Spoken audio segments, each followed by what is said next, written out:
Okay. We're just going to jump right into it. So, okay, the first basic question is what qualifies an addict as an addict?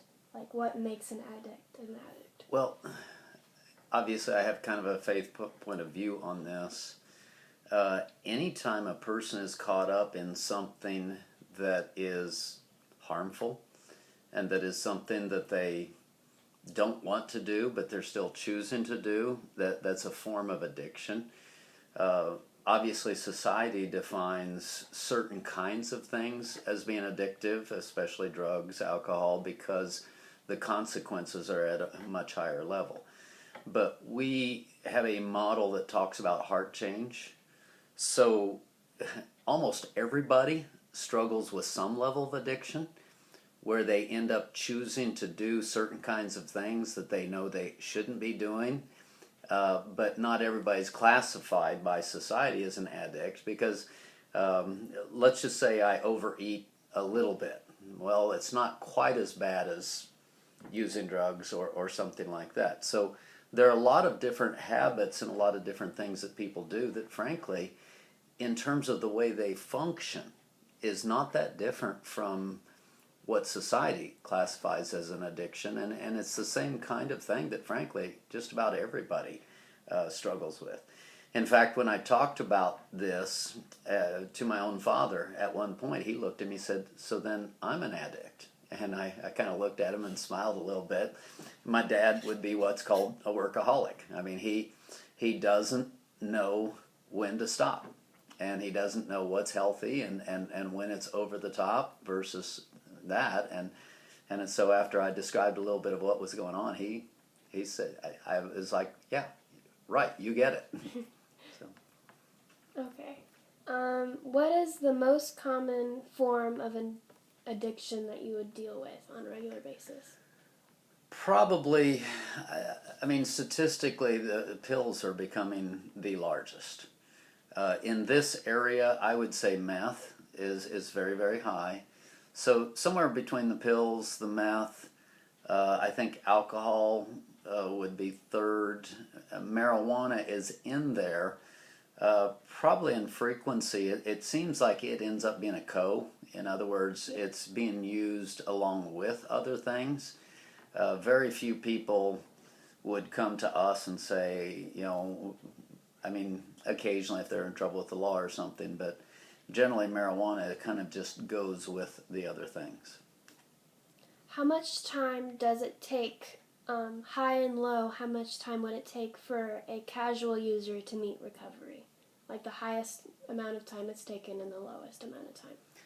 Well, we've had some people that we worked with for a good 2 years before we really felt comfortable that they were definitely there. Yeah. Really, we feel like that in the first 3 months we see almost no real recovery. Around 6 months is when we start seeing some significant change.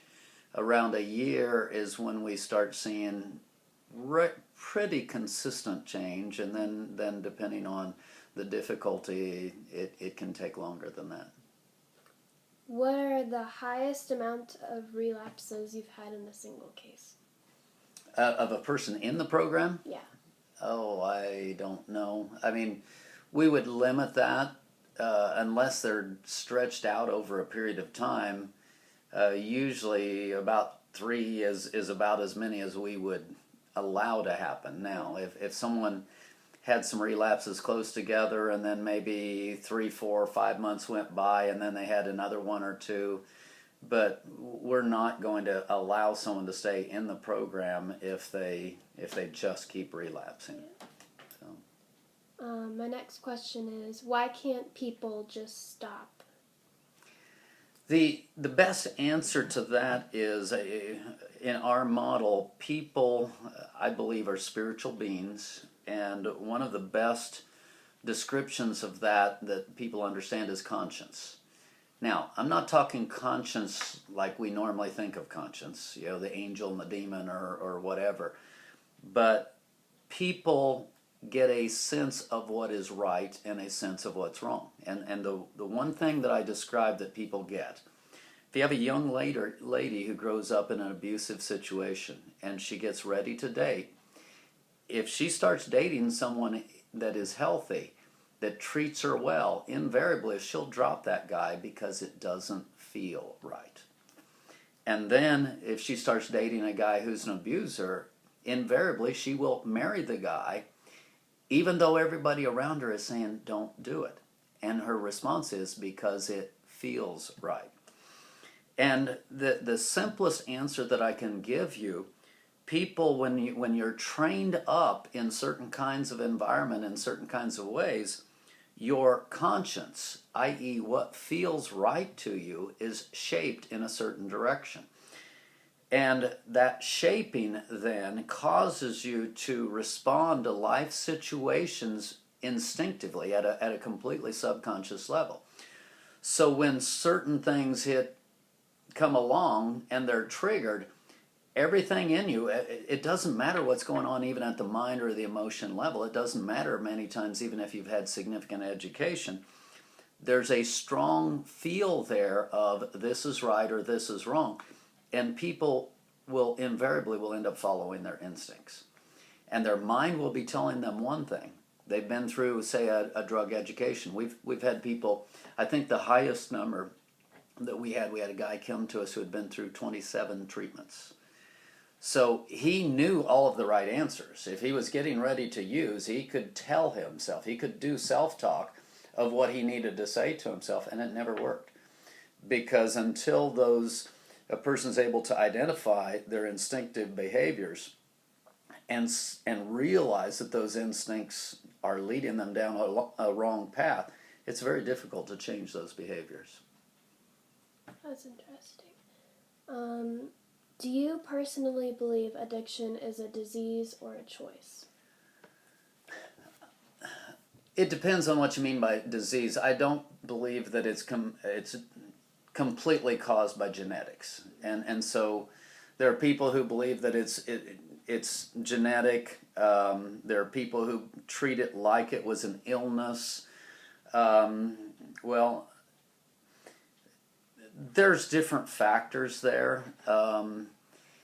There are things there are, I'm going to say, genetic dispositions. There are some of those factors that are right, but again, we teach it as a heart thing, from a biblical standpoint. Every man has a spirit. They have certain tendencies, and again, to describe this, every person is created with a core passion. And that passion, some people, I talked to someone a little bit ago who has a strong leadership type of a thing. They feel good about life. They feel passionate about life when they're talking with people and counseling with people and doing activities that are leadership kinds of activities.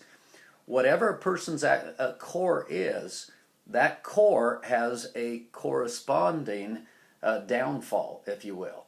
And that corresponding downfall for that leadership person usually is manipulation or control. And so if they've grown up in an unhealthy environment and they start into a lot of those, relationships fall apart. When relationships fall apart, there's high levels of pain. When there's high levels of pain, the chances of going into an addictive lifestyle become pretty good. And so the addiction, the way we deal with it, ends up being a symptom for those core values, those core passions being lived out in an unhealthy way. So I don't, the way you phrase the question, either or, it doesn't really fit the model that I'm laying out. Okay, that makes sense.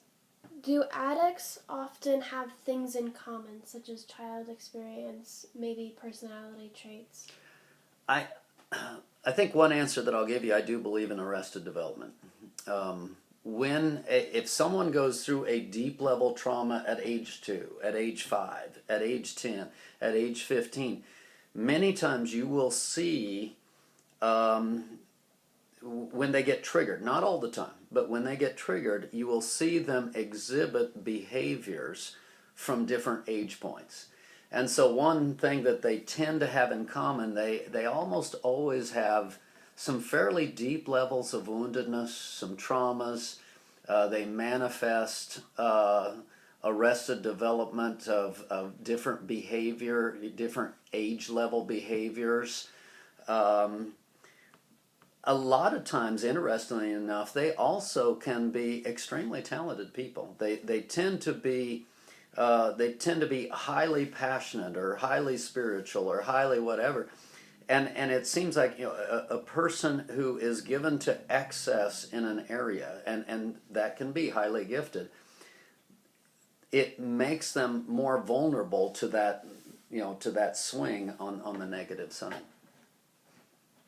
What would you say is your hardest case that you? Well, at a personal level, what's difficult for me are the low motivation people. I'm a high motivation person. So what really frustrates me is when they won't put out the effort, or they just quit, they don't try. So those are the people that just really frustrate me at a high level, and they're very difficult to work with and very difficult for them to get better.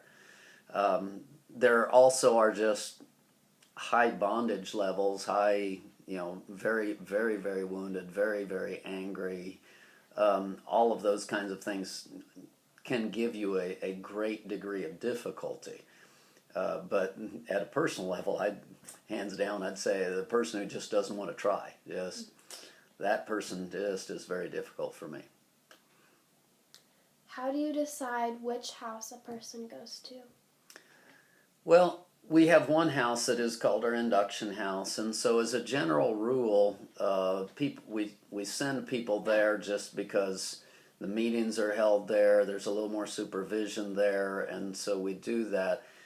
But I'm looking for fit. I'm looking for personalities that fit together. Trying to figure out, who goes where. Relationship is a significant part of getting better. And one of the statements that I make, you're either going to trust yourself or you're going to trust something outside of yourself. On the 12-step programs, they talk about a higher power. Their step one, in a sense, would refer to trust as well. They don't necessarily use that language, but it talks about recognizing that you in yourself are not competent to handle this, and so you look to something outside of yourself. So we're constantly trying to build trust relationships where people will connect with a mentor, connect with somebody that's going to sow into them, and they're going to listen to them. And they're going to actually listen to them when their instincts are telling them something different. That's a huge key. If we can't get them to trust enough to do something, even when their instincts say something different, we're not going to get change. So we've got them to actually do that. Well, if we can fit relationships together in a way that I feel like is more likely to make that happen, that's what we do. Why are you so passionate about these women and men? I guess the simple thing I would have to say, it's a call of God on my life. But beyond that, it took several years, and so I had to have passion before this happened. The first couple of years were very, very difficult, and we didn't see a lot of results. But today it's easy to be passionate because I see the changes. I see, I mean, it's just amazing to watch the transformation before your eyes, and to hear mothers and fathers and sisters and brothers and children and whoever else who are just like, wow, you saved my life, you did this, you did that, and it's extremely rewarding. What do you do with people you cannot reach? Well, as much as we can, we keep trying. And one of my mottos, is that we don't want to leave anyone behind. We want to do everything in our power to give everyone every chance possible. So we don't give up. And in fact, generally what I do, I try to take a close look at what I think it's going to take for them to get better. Now, to do that, generally what you're doing, you're accelerating the program. You're accelerating consequences, or you're accelerating the kinds of things they need to study or they do. Generally, the person that fails in our program, it's because they look at me and say, no, I'm not willing to do that, and they walk away. Not too often do we actually look at someone and say, sorry, no hope for you, get out of here. Most of the time, this is an intense enough situation, this is what I think it's going to take, and they give me some version of I'm not willing, or then I'll leave then. How do you decide to let an addict stay or leave? That's a hard decision. You can't endanger the entire house for one person. So your first rule has to be, can we absorb this? Is this a situation that's going to take down other people? And that's a hard question. But you get to know your people. You evaluate the strength of your leadership in the house and those kinds of things. The second thing that I ask is simply, are you willing to give us what we need to help you? And I mean, that's powerful, because if someone's not willing to give us, and the big thing is trust, but if someone's not willing to give us what we need to help them get better, they are going to just be problems in the house. They're going to take other people out. And so if I don't sense a willingness, then I'm either really going to press them hard, or I'm going to suggest they leave at that point. But that's the big question that I've learned and I evaluate. Do I believe that you are willing to give us what we need to help you get better?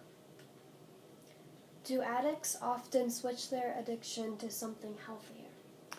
That happens. Simple answer on that is cigarette smoking. We almost never confront cigarette smoking early in the program. If they're giving up marijuana and their pills or whatever, it's kind of like, okay, that's enough change at one time. So that's a simple one. And then as they get farther along in the program, we're encouraging them to quit smoking at the appropriate time.